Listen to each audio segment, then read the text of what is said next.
I saw her car. Same model, same color, same license plate. In a part of the city she never goes to. Just an hour ago, she told me she was at her mom's house. My name is Brian. I'm a truck driver. I've been married to Jessica for the past 6 years. My life was simple, long routes, little sleep, and quiet evenings when I got home. And until now, I thought our marriage was just as simple. I was heading home after finishing a delivery when something about that parking lot caught my eye. Something made me hit the brakes. It was her car, a white sedan, clean, polished, just the way she always kept it. But the location, it wasn't right.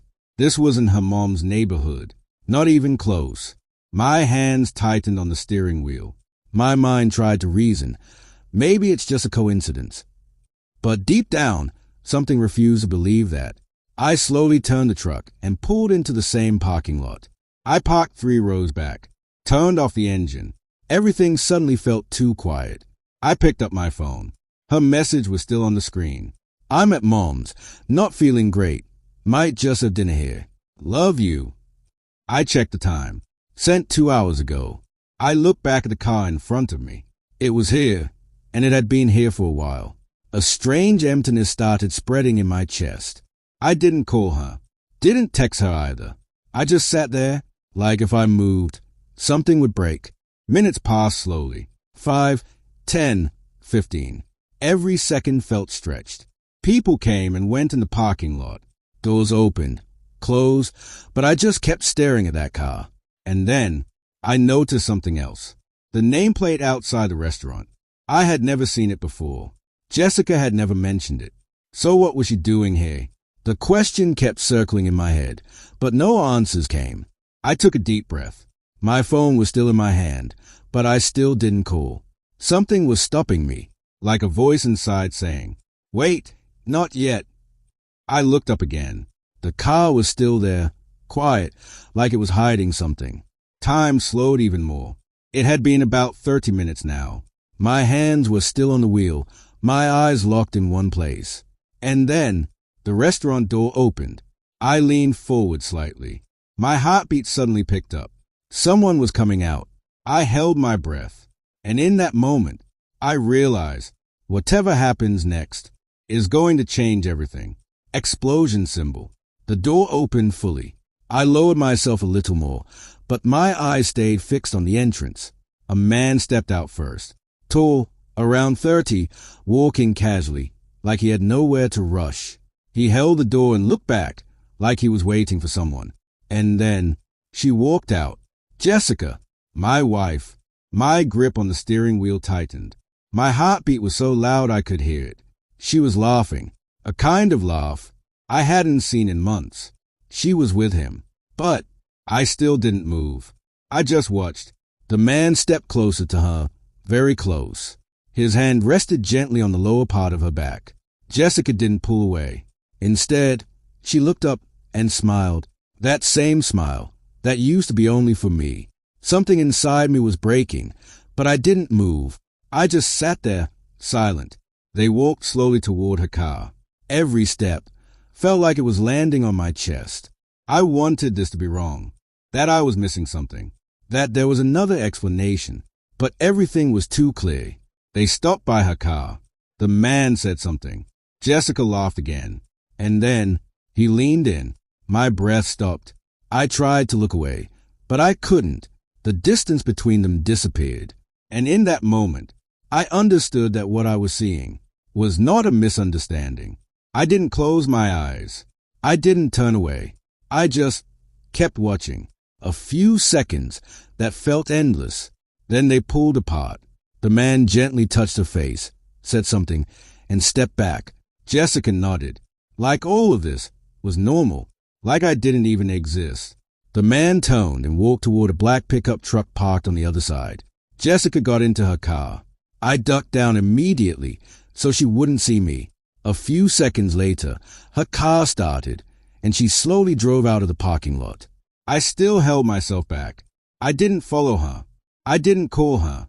I just sat there, empty, numb, like something had just ended without making a sound. Then I took a deep breath and looked ahead. That black pickup was still there. The engine started. Headlights came on, and it slowly began to leave the parking lot. My hands moved to the wheel on their own. This time, I started the engine. I kept my distance. 3 cars in between. Not too close, not too far. I just followed him. The night had grown darker. Streetlights cast long shadows across the road.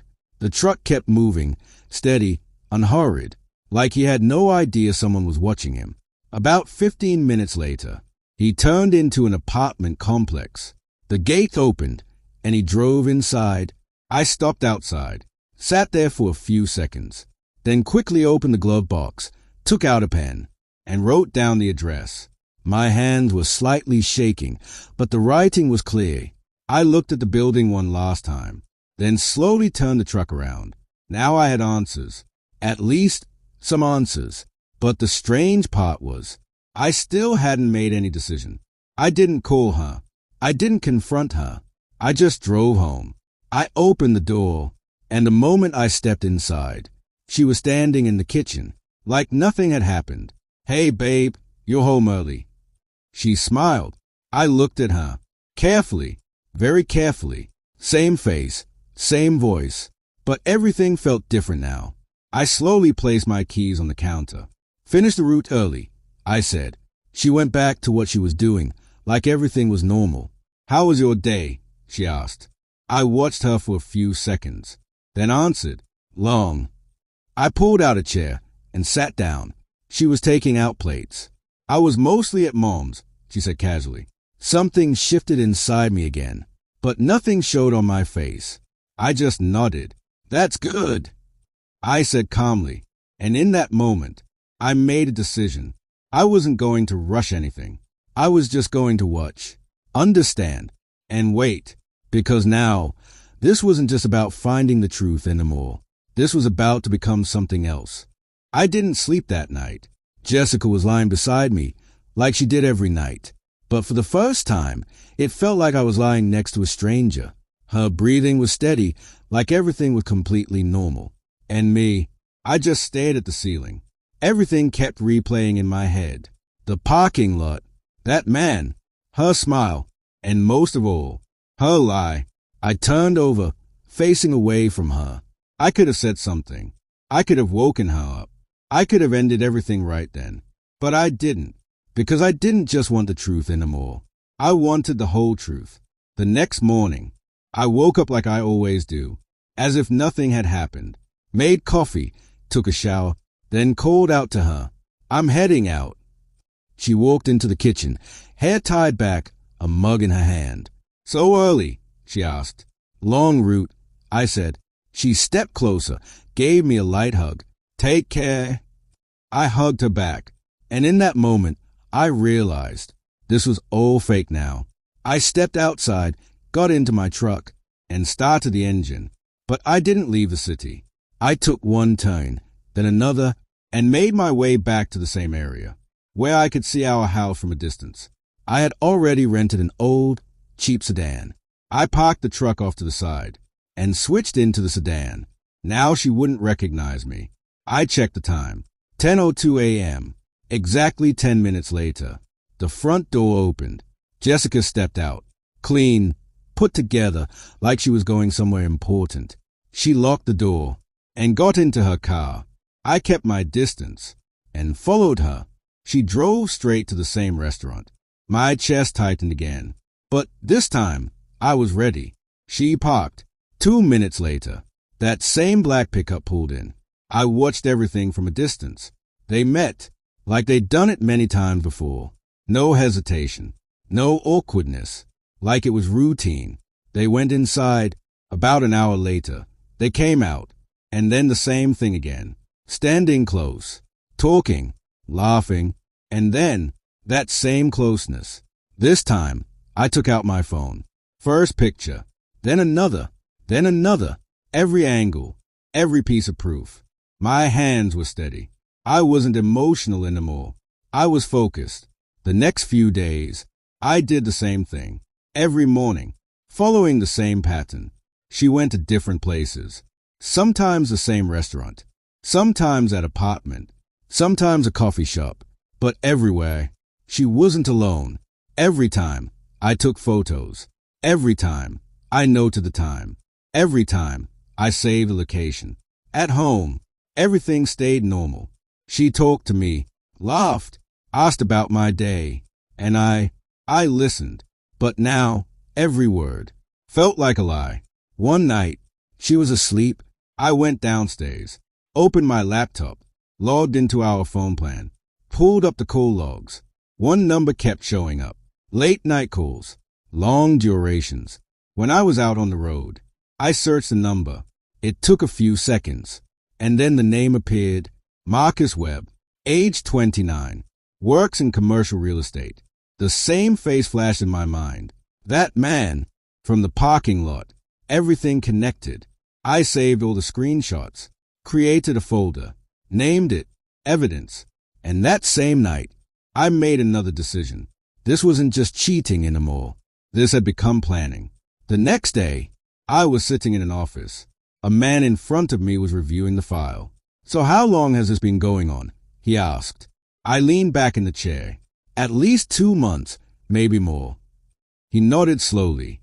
"You did the right thing, documenting everything." I looked at him. "What happens next?"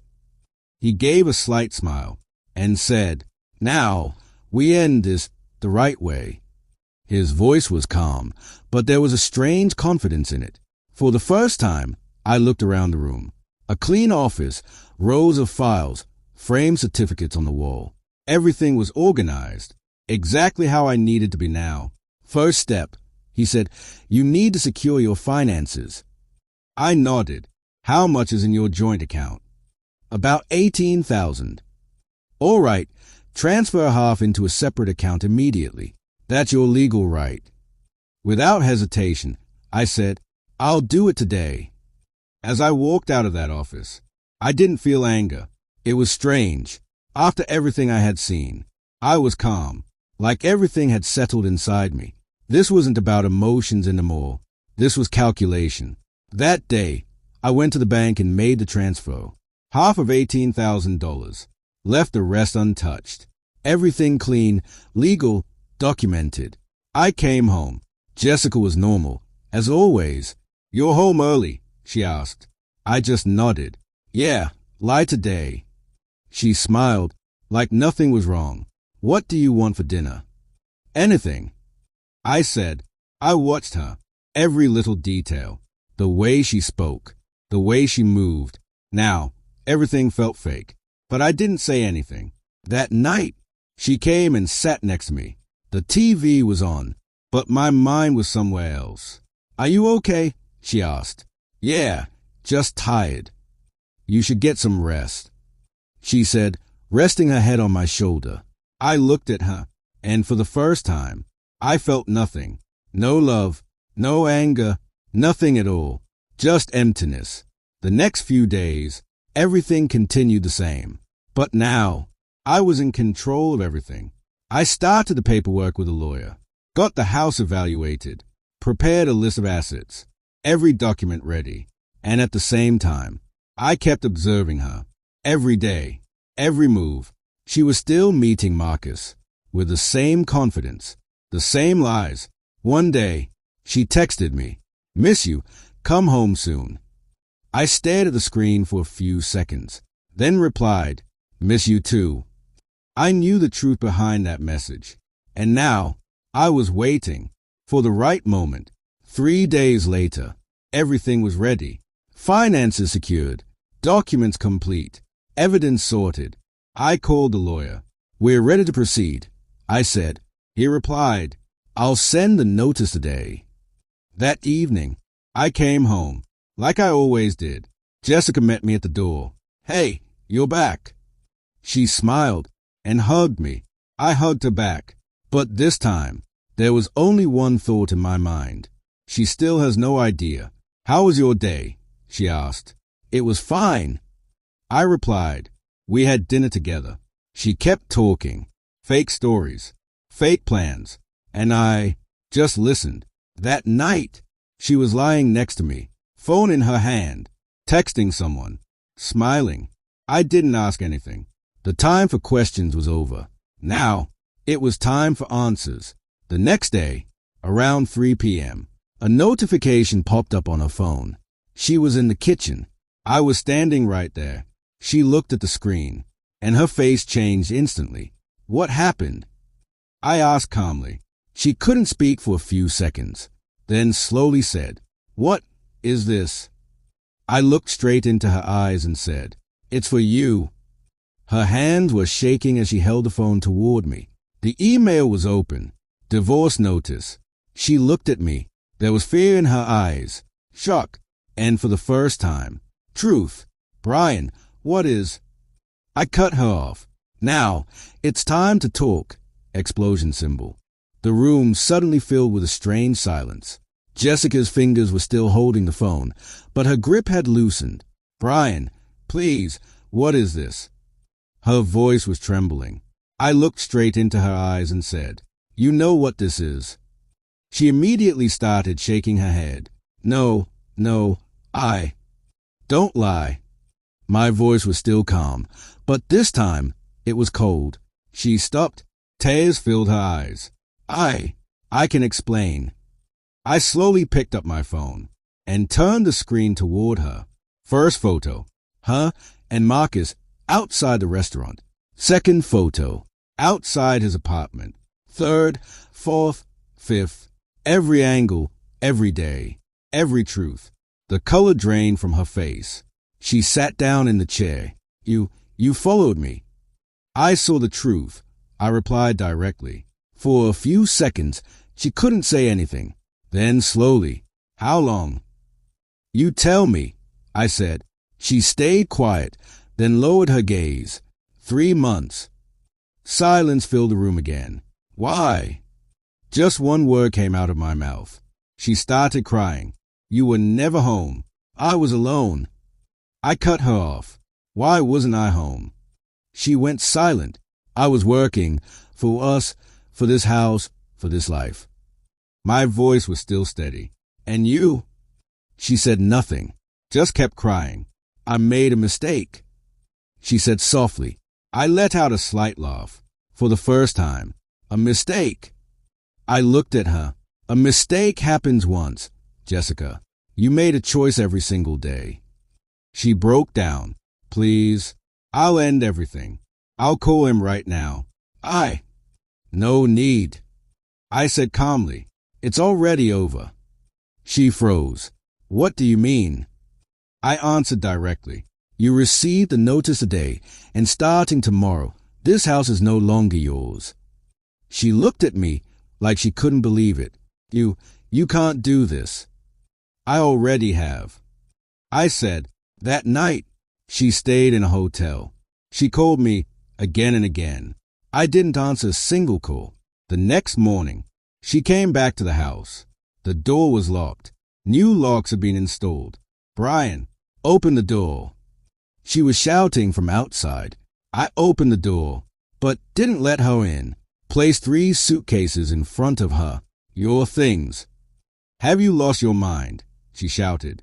I replied calmly, "No, I've finally come to my senses." She was crying, angry, confused, but this time, I didn't feel anything. "Where am I supposed to go?" she asked. Without pausing, I replied, "Go to the one you were with." She went silent for a second, then picked up her suitcases and walked away. After she left, the house was silent for the first time. But this silence wasn't heavy. It was light. 4 months later, the divorce was finalized. The house didn't have to be sold. I bought out her share, $70,000, in one payment. She didn't fight it. Maybe she knew she had nothing left. A few weeks later, I got a message from her. "Marcus left me. It's all over." I read the message and deleted it. No reply, because some things, once they end, never come back. A year later, I started dating again. This time, slowly, wisely. I wasn't in a hurry anymore. I had learned trust is given, but not everyone deserves it. And some people don't deserve a second chance. I learned you don't give your trust to just anyone. And if someone breaks it, They don't earn the right to get it back. I closed that chapter, started a new one, and this time, I put myself first. If you were in my place, what would you do? Would you forgive her? Or do the same thing I did? Let me know in the comments below. And if stories like this make you think, don't forget to subscribe to the channel.